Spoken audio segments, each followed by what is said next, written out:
जहिया हम चाहले बहुत ए बहुत छोड़ा जहिया हम चाहले बहुत कहिया कर गे छौरी बड़िया गराए लगनी अभी देखिए रहलियो बड़ी कूदे लगनी छौरी बड़िया गराए लगनी अभी देखिए रहलियो बड़ी कूदे लगनी जतियो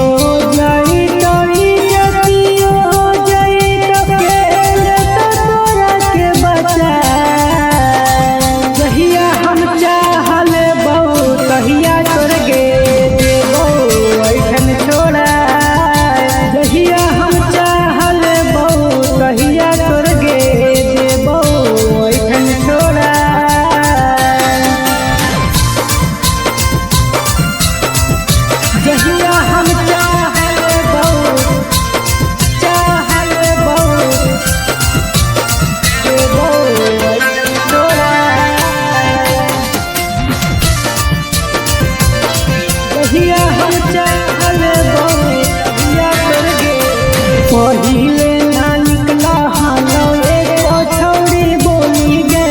अब कैसे बोले लगनी छौरी के बोली गे पहिले ना निकला हालो एको छौरी बोली गे अब कैसे बोले लगनी छौरी के बोली गे जबरी तू बोले